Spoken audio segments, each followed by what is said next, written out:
Hello there you guys, welcome to one of my videos. Gonna be giving you my reaction to Ole Gunnar Solskjaer's press conference ahead of our game against Newcastle.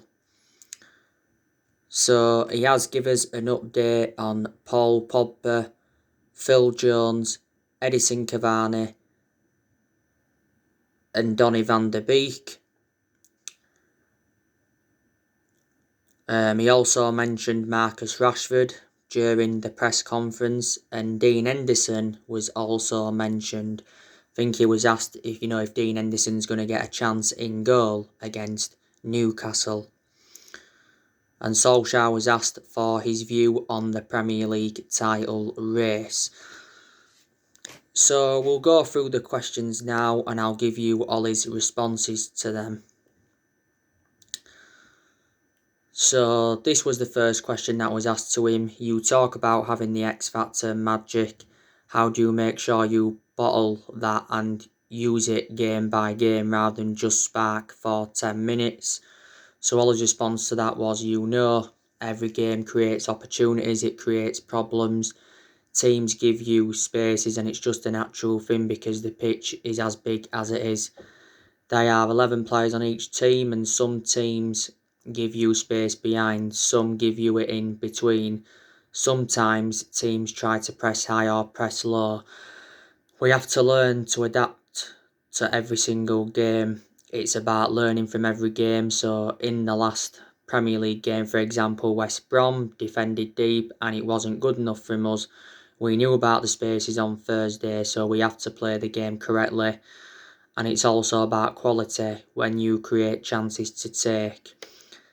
That last pass or last cross, it's about getting better and improving all the time. So that's a good response from Ole Gunnar Solskjaer to that question. This was the second question that was asked to him. There are 14 games left in the Premier League. Is it City's title to lose or can they be stopped? Ollie's response to that was, well, I don't think anyone would say they are not going to go for it. We're going to go for a win in every single game we play. Of course, we are whatever other teams do. City, Liverpool, Leicester, Chelsea, Tottenham, West Ham, we can't control. We have just got to control ourselves.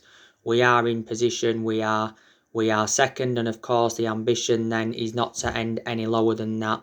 We are going to have to get a good run together if we are to put pressure on City, and it should start on Sunday, of course. So basically, Solskjaer is saying that we are still in the title race. He said that after our 1-1 draw with West Brom, and he said we will not settle for second in the title race. I've totally disregarded the title now. Our aim now is to finish in the top 4. But actually, Solskjaer made an admission after our 3-3 draw with Everton and said we shouldn't be considered as title chasers. City are 10 points in front of us, so they are the champions elect. So anyway, this was the third question that was asked to him. Will Donny van der Beek and Edison Cavani be back, and are there any other players you could be without? Ollie's response, of course, Paul Pogba is out and Phil Jones is out. I don't know how Scott is. I don't know how Donny and Edison will be either. They've got a chance. I think so. We've just got to give them until before training on Saturday, as we need to pick up a team on Saturday. We'll see how they are and hopefully they can both be available. Because obviously Donny van der Beek and Edison Cavani didn't play any part in the game against Real Sociedad because Solskjaer confirmed they've got muscle injuries. And Donny van der Beek, he's played nowhere near as much as I expected. Most of Donny van der Beek's appearances have come from the bench. He's only started 2 games in the league. Shame he wasn't available for Sociedad, because if he would have been available, I think he would have played a part. Solskjaer's already promised Donny van der Beek more game time. Ollie made an admission earlier on this season saying that Donny van der Beek is unhappy at the club. because of his lack of game time. He's a good player. He needs more chances. Van der Beek can play in 3 different roles. You know, we got him in a deal worth £40 million from Ajax. And Edison Cavani, you know, he's made a fantastic impact since he's come in. I like the way Edison Cavani holds up the play. His movement in and out of the box is good. He creates chances and he also scores goals. By the way, Ole Gunnar Solskjaer says Edison Cavani is set for contract extension talks. Edison Cavani's future's been decided. He wants to stay at Man United beyond this season, but we have yet to trigger that 1-year extension on his contract. Edison Cavani's into the final 4 months of his current contract. We got him on a free transfer last summer. He signed a 1-year contract with Man United with an option of a 2nd year. And Paul Pogba, he's out with a thigh injury. Solskjaer did say prior to the game against Real Sociedad that Paul Pogba's going to be out for the rest of February. He's probably going to be back in early March. Paul Pogba's done very, very well in recent months. He has been enjoying the best period in his Man United career since he rejoined. Earlier on this season, Pogba had an ankle injury. He was out for the vast majority of last season with an ankle injury. I think he got Player of the Month for January. Paul Pogba scored a very, very good goal in our 1-0 win against Burnley, and he scored a very, very good goal in the 2-1 win against Fulham. It said the other week that we'd held talks with Paul Pogba regarding his future, and Solskjaer said that he's happy at Man United, and Solskjaer suggested he could sign a new contract. Now, it said last month that Pogba was considering making a U-turn at the club, and he contradicted his agent Mino Raiola for the 2nd time. Pogba's future is on hold until the end of the season. There's still a chance he'll leave in the summer. Pogba's had a long-running transfer saga. There's 3 clubs that are in for him. That's Real Madrid, PSG and Juventus. We've revealed our asking price for Paul Pogba. We want £100 million. I'm very, very sceptical we'll get £100 million.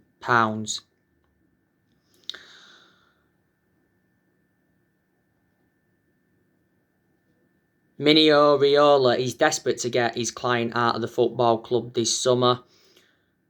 Mino Raiola recently admitted that he's working quietly on Paul Pogba's transfer to avoid offence, because Mino Raiola's been criticised a lot and he doesn't have a good relationship with Man United. And he made an announcement back in December regarding Paul Pogba, and Solskjaer was furious with Mino Raiola's announcement because it was just before the game against RB Leipzig in the Champions League. Pogba's our most expensive signing. At the moment, we paid £89 million for him. We triggered that 1-year extension on his contract earlier on this season, so he's under contract with the club until June 2022. And Phil Jones,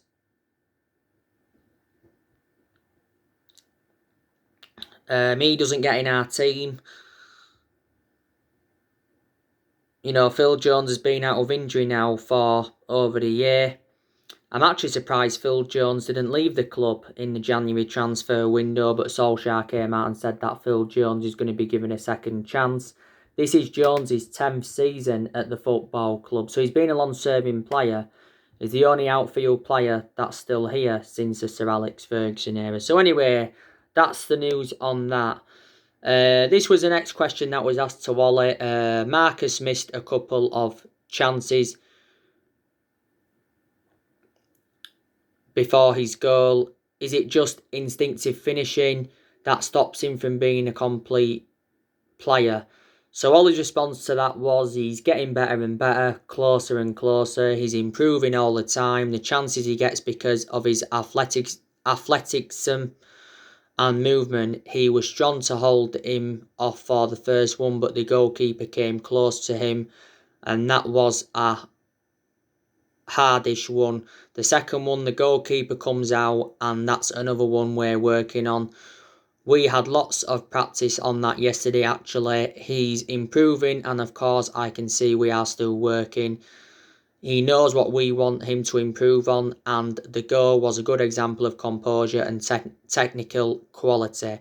So that's a good response from Solkjaer regarding Marcus Rashford. Rashford, he did pretty well against Real Sociedad.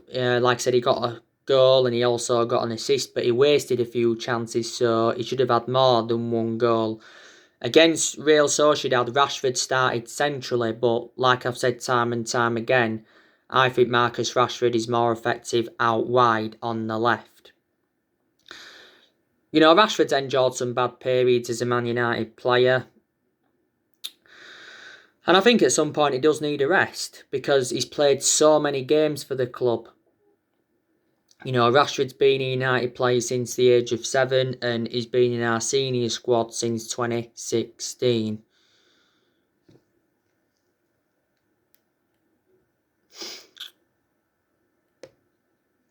This was another question that was asked to him. Are the defenders defending too close in their own line when it comes to set pieces, and that might be the reason you're conceding the kind of goals you have? Or are you happy with where they are setting up from? Ollie's response to that was, you know, we work on this week in and week out before every game, and it's about doing your job and being focused, being switched on, winning your challenge and dropping off at the right moment or stay up when we've decided. Sometimes we haven't won the first header and most of them have ended up in a chance against us. We have actually got quite a good record in the first contacts to win them, but when we haven't, there have been chances and most of the time goals actually. That was Ollie's response to that question. This question's regarding Dean Henderson. This was asked to him. Dean Henderson kept a clean sheet. What did you make of his performance and how far is he getting another chance in the Premier League? Could he be in for a start against Newcastle? So Ollie's response to that was, of course, Dean is in with a shout. We pick a team on Saturday and Dean was very solid. Good kicking, and he could or should have had an assist for Marcus, which is another thing we worked on. He was clean in his handling, clean in his short passes, and it was a good performance. He is maturing all the time, but I have a very, very good goalkeeper in David De Gea. He saved us against West Brom, so I can't say to now. I always speak to the players first before I say who's playing, and they will know. So that was Ollie's response to that question. I think Dean Henderson needs to be given a run in goal. Jamie Carragher recently come out and said the same thing. Jamie Carragher's actually advised Ole Gunnar Solskjaer to drop David De Gea. And Gary Neville recently come out and said that Solskjaer must deal with the goalkeeper situation. But Dean Henderson made a couple of good saves in the game against Real Sociedad, but he's done well in the games he's played in this season, and I think at some point Dean Henderson will become our number one goalkeeper. Dean Henderson has got that experience behind him because he endured 2 successful loans with Sheffield United, and before the start of this season he signed a 6-year contract.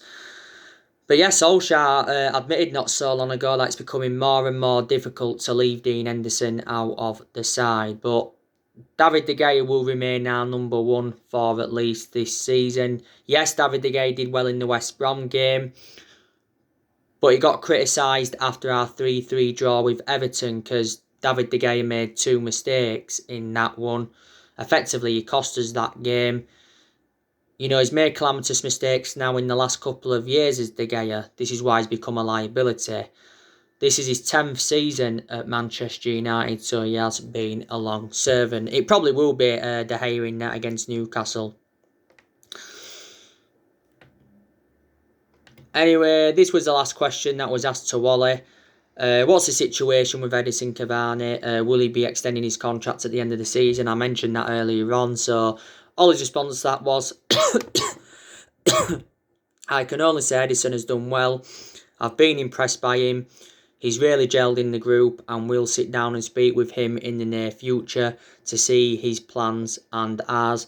It's a good discussion to have.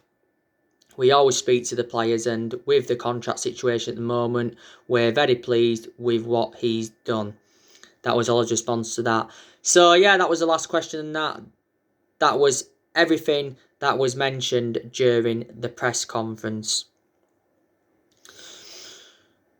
We need to get back to winning ways in the Premier League, because we've only won one of our last 5 games in the Premier League. Drew our last league game against West Brom 1-1. That was very, very disappointing. Obviously dropped points against Everton, dropped points against Arsenal, dropped points against Sheffield. I think we should have won all them games. But we're coming into this game against Newcastle with a lot of confidence. You know, recently had a very, very good win against Real Sociedad, beating them 4-0 in the Europa League round of 32 first leg. Basically, the tie is over. Goals obviously came from Bruno Fernandes. He scored 2. Marcus Rashford scored, and Daniel James scored. We should have actually had more than 4 goals, and it was a very, very good performance. It was good to see Amad Diallo Traore come on in the game and make his first team debut. Showed his tricks in that when he came on. I said he's going to be a good asset for the first team. Solskjaer's come out and said that Amad Diallo Traore could make his first start next week in the second leg against Real Sociedad.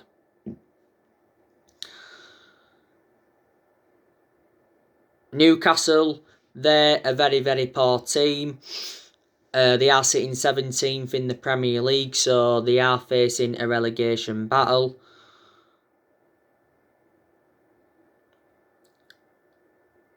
Newcastle's last win at Old Trafford was back in 2013. It was a goal from Cabaye. We're beating them 4-1 earlier on this season at St James's Park, and we're beating them 4-1 at Old Trafford last season.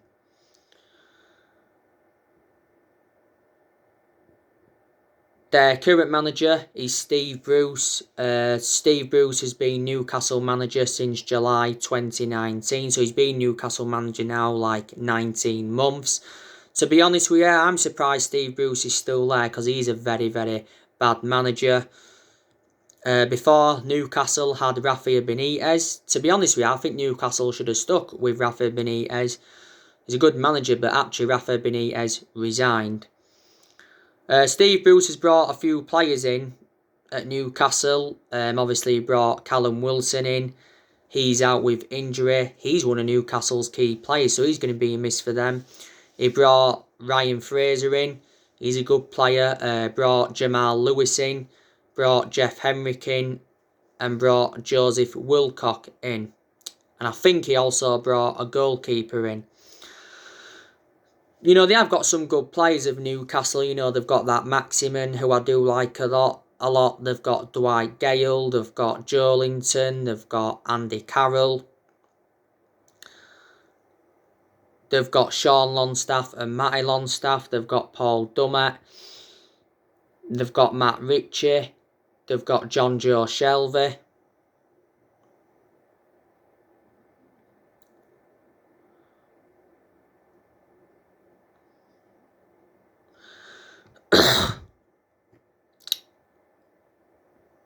They've got that Fernandes as well. He's out with injury. They've got Kieran Clark. And I think Carl Darlow is a pretty good goalkeeper.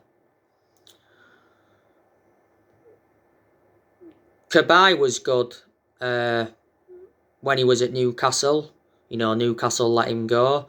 I also thought Yedlin was good for them, but Newcastle also let him go.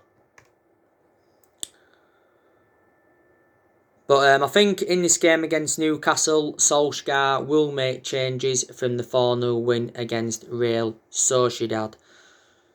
After Newcastle in the league, it's Chelsea. That's going to be a tough test. And then after Chelsea, it's Manchester City. But I can almost assure that we're going to finish in the top 4 this season. I'd be very, very surprised if we finished out of the top 4. Solskjaer knows how imperative it is to get his first trophy on the board as Man United manager. You know, we haven't won a trophy since 2017, and a club of our stature need to be winning trophies. And I think Solskjaer's got to win a trophy anyway at Man United to avoid the sack. The FA Cup is a chance of a trophy. We're into the quarterfinals of that. And the Europa League is a chance of a trophy. You know, I am Ole Gunnar Solskjaer in. Recently, there's been quite a few Man U fans demanding Ole Gunnar Solskjaer out because we've been out of form recently in the league. But we've enjoyed a few bad periods under Ole. You know, earlier on this season, we was very, very poor. You know, Solskjaer was lucky not to be sacked earlier on this season. We was poor at the first part of last season. We enjoyed our worst start to a Premier League season for 30 years.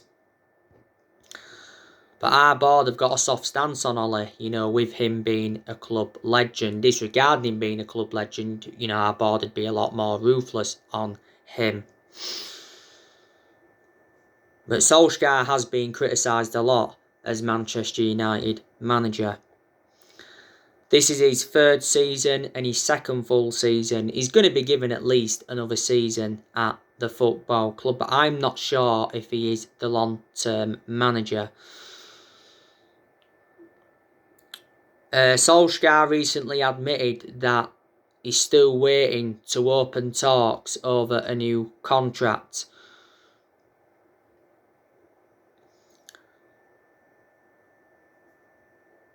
So reflecting on that, his future is in doubt.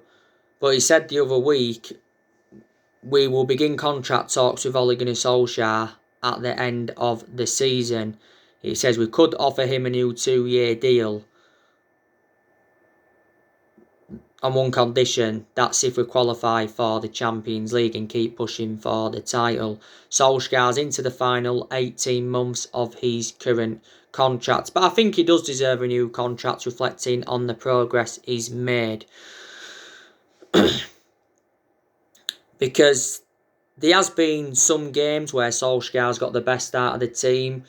There's been some games where we've seen certain players improving.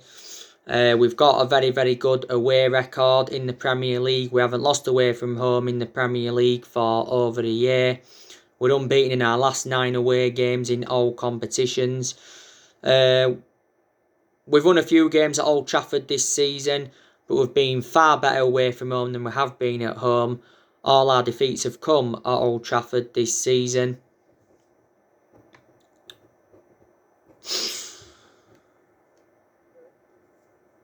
You know, Solskjaer has more or less got us to the Europa League last 16, got us to the FA Cup quarter-finals, got us to the EFL Cup semi-final.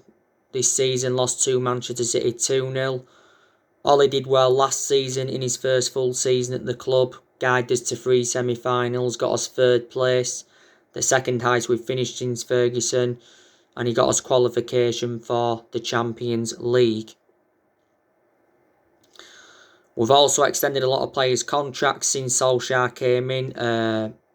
Mason Greenwood was the most recent to sign a new contract. He signed a 4-year contract. Solskjaer's got rid of a lot of the deadwood since he got recommended in as well. I'm expecting more players to leave Man United in the summer. And Solskjaer has brought quite a few players in. You know, he's spent over £200 million at the club. But like I've said on my recent videos, this year's summer transfer window is very, very important for Man United. And this year's summer transfer window is the biggest in Solskjaer's managerial career, because we do need to make more signings.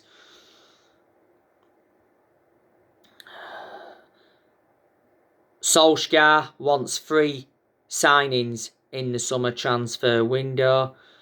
He's set to sit down and hold talks with Ed Woodward over our business in the next couple of weeks.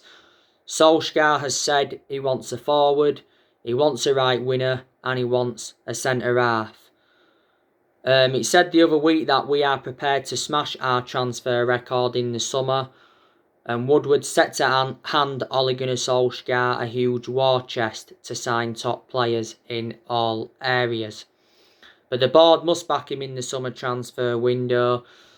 Woodward's come out several times to show his support for Solskjaer. He did say towards the end of last year he will back him with a long-term plan centred around summer transfer windows. But the board has been one of the biggest problems at the club for several years. Solskjaer has endured 4 transfer windows as permanent Man United manager. You already know the news on Jules Koundé from Sevilla. La Razón Spanish outlet recently said that he's our top target for the summer transfer window. We're prepared to pay £61 million for him. And apparently we are considered the favourites to sign him. Jules Koundé's performances for Sevilla have been outstanding this season. He's played 72 games for Sevilla and he's under contract with Sevilla until 2024. Sevilla paid £22 million for him from Bordeaux in the summer of 2019. Do you think he'd go very, very well alongside Harry Maguire in our back line? You know the news on Harry Kane. Tottenham have revealed their asking price for Harry Kane. They want £150 million. That's a substantial amount and it's a British record transfer fee. You know the news on Erling Haaland. Ole Gunnar Solskjaer would love to sign him. You know the news on Jadon Sancho. Quite a lot of players on our agenda. But yeah, like I said, it was a disappointing January transfer window for us because we only saw one arrival and that was Amad Diallo Traore.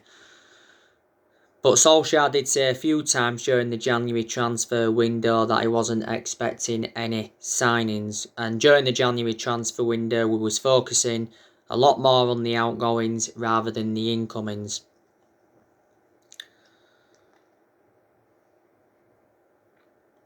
But I think Solskjaer is our best manager since Ferguson. Can assure he was certainly a much better manager than David Moyes. David Moyes is probably the worst manager we've ever had, to be honest with you. My biggest concern about Solskjaer, like I've said before numerous times, is his decision making, because in a lot of his games at Man United he has been tactically naive, but there's been some games where he has showed tactical flexibility. So his decision making has got to be good persistently. Ole Gunnar Solskjaer as Man United manager, he's beat Pep Guardiola a few times, beaten Thomas Tuchel a few times, he beat Frank Lampard 3 times last season. Beating Jurgen Klopp in the Cup, he hasn't beaten Klopp in the league as yet. Beaten Jose Mourinho as well, hasn't he? Twice, I think, Solskjaer. But we haven't been good against the top 6 sides in the Premier League this season, so I think we've got to start beating some of the top 6 sides. People say you've got to beat the top teams anyway to be genuine title contenders. But like I've said to you, we haven't been the same team since Sir Alex Ferguson, and no one's going to replicate what Ferguson did at the club, and no one's going to last as long as he did. That's something we've got to accept. But yeah, since Ferguson's left, we've had different managers with different philosophies. We spent over £1 million on players as well, and we've brought around 37 players in since Ferguson retired, and we've also overpaid for players in recent years. So my next video, I'll be giving you my starting 11 prediction ahead of this game against Newcastle. So anyway guys, that's everything to update you today. Drop your comments, likes below on the channel. If you do, consider subscribe as always, and take care. God bless. See you all again very, very soon.